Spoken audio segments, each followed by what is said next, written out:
able to do, showcasing the support mentality of 2024 is I don't need to heal my team if everyone who's trying to hit them is dead. See the loading barrel coming through here and smacking out, just like how these clips and highlights are being brought to you by Thunder Robot.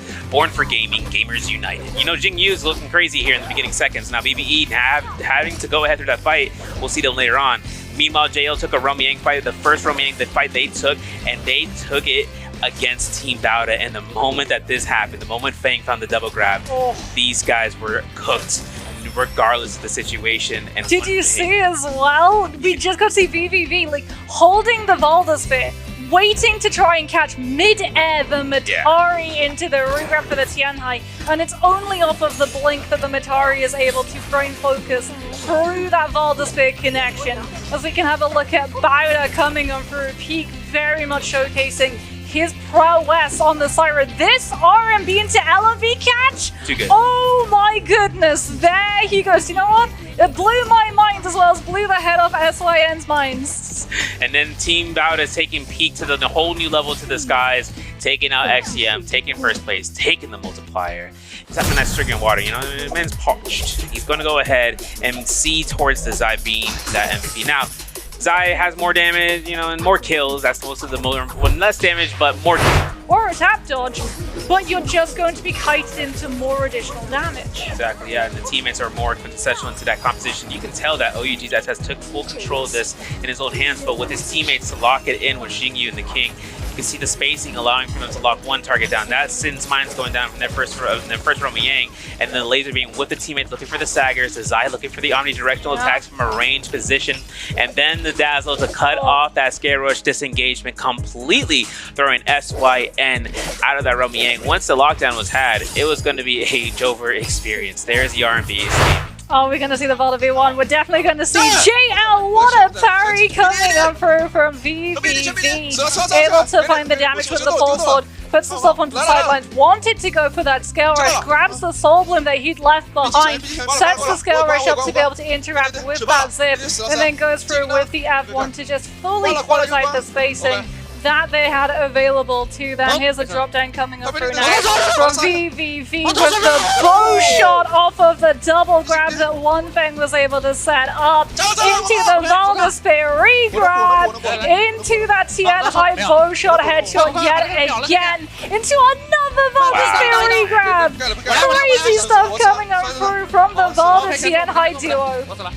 V doing some good work here in repositioning and looking at how much his range macro's going through here, looking at the damage off the spike, and he's like, I'm just gonna repair my bow, because once it's in high, once One Feng is in active mode, he looks towards and making sure keeping eyes on TXJ as he's keeping the staggers going for chip damage, causing staggers with the bow, having scatter shot in one of his Jade selections. He finds a double grab, he looks for any ground targets, they are done, and there's gonna be another grab. And once the skybound position for that aerial ascent comes out for the Hottie, the teleporter is gonna be giving him enough time to just delay his ultimate, as zone take damage isn't gonna be in effect, and he uses this just to make sure if anyone is outside of the zone, he gets his left hit confirmation, and there it goes. This team actually making it through for first place and finding the last hit confirmation and winning it out. Yeah, and the fact that they didn't have to burn the Valda V2 early to set by Thunder Robot Born for Gaming, and this was that start off fight between those town as it came through with mayhem and JL just cleaning up the shop. Yeah, this was TXJ able to come through with that massive, you can see it, just that the Viper ultimate popping on off, setting up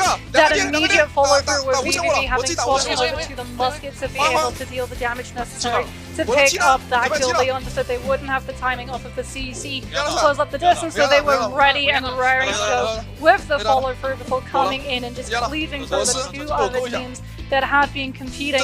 Here's the Forbidden Seal fight coming on out. F1 from that test doing a very good job of making sure that VVV is able to back on off.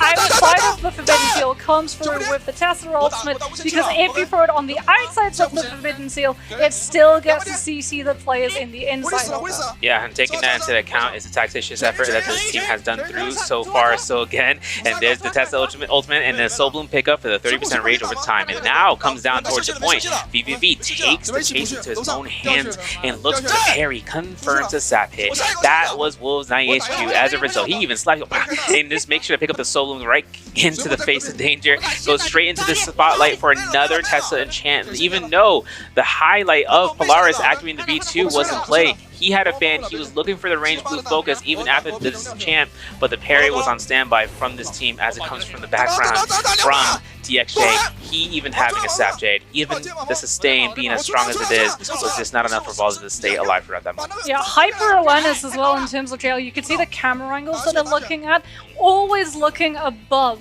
because they understand that the players who are going to actually be the threat for them walking with the kill score multiplier are going to be above their heads. If there's a Valda still alive, the strategy is going to be playing with the graphics. We're taking a look at some highlights sponsored by Thunder Robot. Take it away, Raven. What are we looking at? Oh my god, JL, one of the things I noticed about JL this season, VVV being a lot more vocal when we're watching from TXJ's perspective. He switched over to position 2. He's actually known for his monster monk play, but he doesn't need to do that for his team. All these guys very, very talented. You see the double crab coming out from One Fog. You're seeing that wombo combo coming out. And TXJ, he is just a flanking demon now. He's always looking for the scale rush, always looking for the flank, and still has eyes on the back of his head, able to get that parry.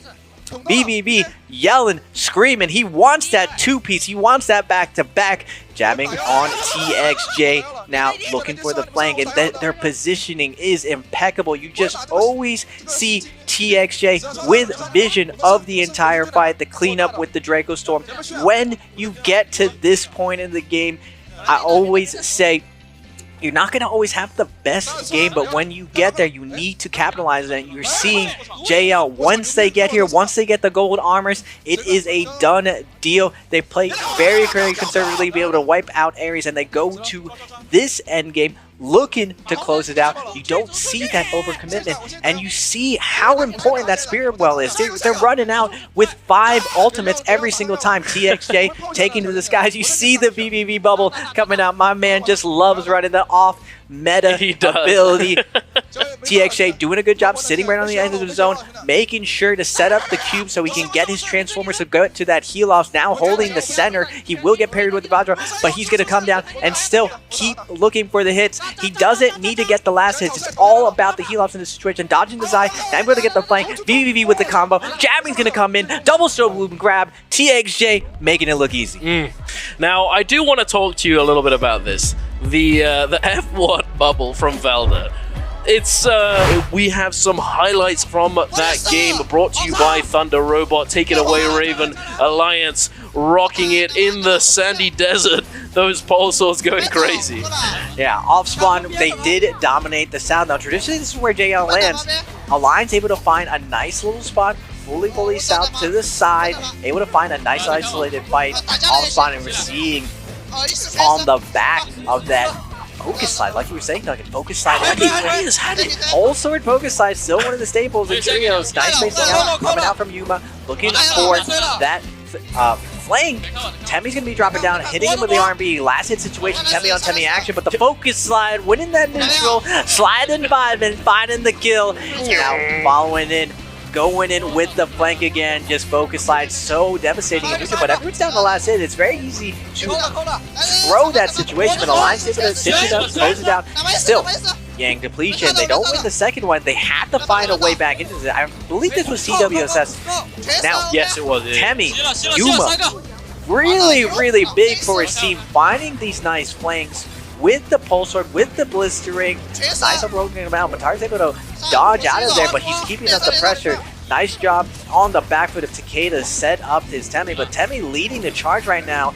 Lots of damage coming out from that blistering, now closing out this end game. It was just all NY7 chasing everyone down, but all the damage coming out from this Temmy with blistering. Now the good part about this closeout for Alliance, they do manage to cinch up every single kill, even that last one. It's always a little bit of a troll that the last guy gets away. This is the cherry on top. They don't let him out. They're going to get that last hit out. Where are you going? We're closing out this game. Nice 17 kill game, plus the first place, and that 1.2 multiplier. Huge in this current meta. When we go to heal-offs and we get ties so often, winning out that last little bit is massive. Was creator of the monk composition, JL has already created the counter. Now going back to the highlights, CD Wolves on the monk Balda body. We haven't really seen them play this composition all day, and this is the Wombo, Duncan. This is the 2024 Wombo. Usually, everyone kind of scoffs at Wombo as just like kind of a cheeky strategy, but now we're seeing it on the world stage. The Valda Monk is here to stay. It is here for this 2024 Naraka J-Cup, and it's absolutely devastating. It combines the cube strategy with the Valda. Now we've seen two different variations of this. We have, One yeah, I was with about to that's say. more bursty, one that's a little bit more survivability. We'll have to see which one is more dominant. But this is the wonderful part of this modern Naraka. Like, we're seeing so much different variation going into Worlds, and it's exciting to see creativity for once. Not the same comps over and over, not the same glyphs over and over, a lot more expression. Looking at this game, Wolves, Flamethrower, and at this point, when you got Valda with gold armor, you got a Monk in gold armor, you're stuck in this division. All you're trying to do is survive to the very, very end, because it's inevitable that this team is going to put that, especially this endgame area. This is just a Turkish team. Nowhere left to hide. You got a little bit of wall to go on, but there's really nowhere to hide from the double grab. Wolves with the flamethrower Valda, and you just know that one of these Transformers is going to get this health off. But still, there's always that one person who sneaks their way, who gets in the air, stalls it down to the last couple seconds. Wolves recognizes, plays this super well. They hold their Valda all to the very last second. They guarantee this win. Flamethrower's going to come out, and Wolves making it look easy, looking clean. Yeah, I mean, it's just fundamentals, nothing